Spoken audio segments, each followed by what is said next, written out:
এই গ্রামের লোকজন যে চলাফেরা করতে পারি, সুখে দুঃখে যাকে কাছে পাবো তাকে আমরা সিলেক্ট করে গ্রামের দায়িত্ব বুঝাই দেবো, আর বাকি দায়িত্বগুলো যে তোমাদের কাছ থেকে আমরা বুঝে নেব। তো এই বলে আমার বক্তব্য আমি শেষ করছি, দীর্ঘায়ু করবো না। আর মুরব্বীরা আছেন এবং ভাইয়েরা আছেন যারা যার মতো করে সে বলবে। হ্যাঁ, তো আমি এটাই আশাবাদী আপনাদের কাছে। আসসালামু আলাইকুম।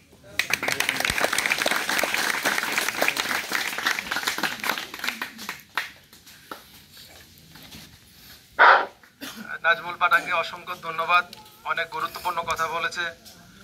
এই পর্যায়ে পাঠানবাড়ির পক্ষ থেকে সবার প্রিয় একজন মানুষ আনোয়ার পাঠান, এনামুল হক পাঠানের উদ্দেশ্যে কিছু কথা বলবে। সবাই আসছে, সেই উদ্দেশ্যে কিছু কথা বলবে। ওনাকে ওনার কথা বলার জন্য বিনীতভাবে অনুরোধ করছি। আসসালামু আলাইকুম। আমার ভাই এনামুল, ঠিক আছে, আপনাকে দোয়া নেন দেখে আপনারা দাওয়াত করছি, আপনাকে দোয়া করবেন। সবাই এলাকার চাইছেন, আমরা এনামুল লেগে আপনারা দোয়া করবেন। সবাইকে নিয়ে নির্বাচনী করতাম আমরা প্রস্তুত। সবাই দোয়া করবেন। আসসালামু আলাইকুম।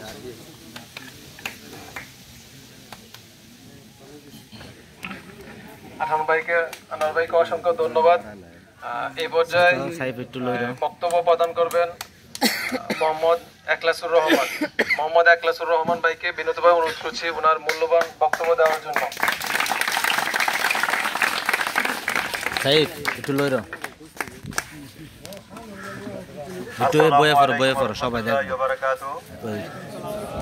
আগামী গৌরীপুর ইউনিয়ন পরিষদ নির্বাচন উপলক্ষে আজকের এনামুল পাঠানের প্রার্থিতা পরিচিতি সভার সম্মানিত সভাপতি আমার শ্রদ্ধাভাজন জনাব রাজমিয়া পাঠান কাকা, সামনে ভবিষ্যতে আছেন আমার গ্রামের পিতৃ সমতুল্য মুরব্বিয়ান একরাম, উপস্থিত আছেন আমার গ্রামের যুবক এবং ছোট অরুণ প্রাণের তরুণ ছাত্র ভাইয়েরা এবং বাতিজারা, আসসালামু আলাইকুম রহমতুল্লাহি ওয়া বারাকাতুহু। আসলে নির্বাচন হচ্ছে জাস্ট একটা প্রক্রিয়া, কিন্তু এই গ্রামের মানুষ, আমি অবশ্যই আজকে এখানে আসার একটা কারণ হচ্ছে এনামুল আমাকে কালকে খুব রিকোয়েস্ট করছে যে ভাই আপনি দয়া করে আসতে হবে। আমি বললাম যে নির্বাচন করবা তোমরা, আমাদের এদিকে তো প্রার্থী থাকার কথা, তো তোমরা নির্বাচন করবা, আমি ওখানে গিয়ে কি করবো?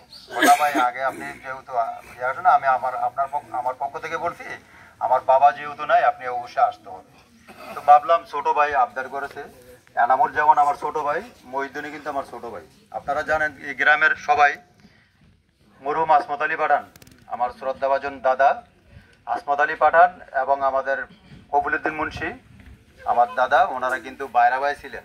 সেই সুবাদে আমি ছোটবেলা থেকে আমাদের বাপচাচাদের আমল থেকে আমরা দেখে এসেছি, তারা আফাজউদ্দিন কাকা, আইব আলী কাকা, বাচ্চু কাকা, মনা কাকা এবং মুজাহিদরা যারা ছিলেন, আমরা ছোটবেলা বুঝ হওয়ার পর থেকে আমরা ভাবতাম আমাদের আপন চাচাই, এবং চাচারা মৃত্যুর আগ পর্যন্ত আমাদেরকে ওরকমটাই দেখে গেছে, আমরাও তাদের সাথে এভাবে চলাফেরা করছি। যেমন আমার স্পষ্ট মনে আছে, বেশি দিন আগের কথা না, আমি 1996-তে বিদেশে যাওয়ার আগে মিজান ভাই, এই সেলাম ভাই এখন উপস্থিত আছে, সেলাম ভাই আপনি জিজ্ঞাসা করেন, আমরা তখন আমি, জাকির, মহিউদ্দিন, তারপরে ওই যে হুমায়ুন, আমার খান, আমরা যখন বিভিন্ন দুষ্টুমি ফাইজলামি করতাম, তখন কিন্তু এই মিজান ভাইয়ের হাতে যে আমরা কত মার খাইছি এটা বলা মানে এখনো এখনো আমার পুরো মনে আছে।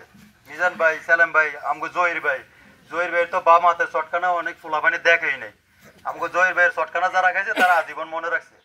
তো তখন কিন্তু আমরা একই পরিবারে একইভাবে চলছিলাম, কিন্তু ইদানিং আইসা দেখতেছিলাম কোনটা যেটা আমাদের নজরে পড়ছে, আমাদের পরিবারের মধ্যে কিছু কুসংস্কার মানে কুচক্রী মহল যারা বিগত দিনেও আমাদের বিরুদ্ধে উঠে পড়ে লেগেছিল, তারাই আমাদের পরিবারের মধ্যে বিভাজন তৈরি করার জন্য, আমাদের মধ্যে ফাটল ধরানোর জন্য, আমাদের বন্ধু, আমাদের আপন ভাই, আমাদের আপন চাচাতো ভাই, তাদেরকে ফাটল ধরার চেষ্টা করতেছে। আপনাদেরকে আমি হুঁশিয়ার করে বলে দিতে চাই, তারা আপনারা কখনো ভাববেন না মুন্সিবাড়ি এবং আসমত আলী পাঠানের ফ্যামিলি আমরা কখনো একে অপরের সাথে আগে যেরকম ছিলাম এখনো সেরকম ছিলাম, এখনো আছি এবং ভবিষ্যতে থাকবো।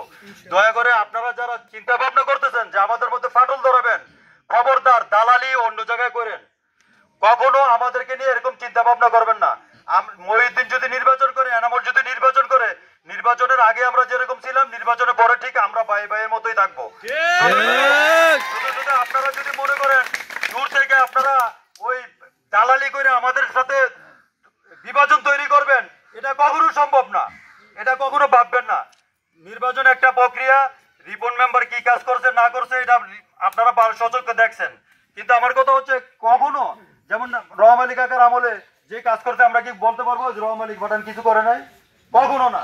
কারণ রহম আলী কাকা ওনার চেষ্টা অনুসারে উনি আপ্রাণ চেষ্টা করছে। আনু ভাইয়ের আমলে যেভাবে উনি যতটুকু পারছেন আপ্রাণ চেষ্টা করছেন। আর নির্বাচনে প্রক্রিয়া যেটা বলি, একজন আরেকজনের বিরোধিতা থাকবেই।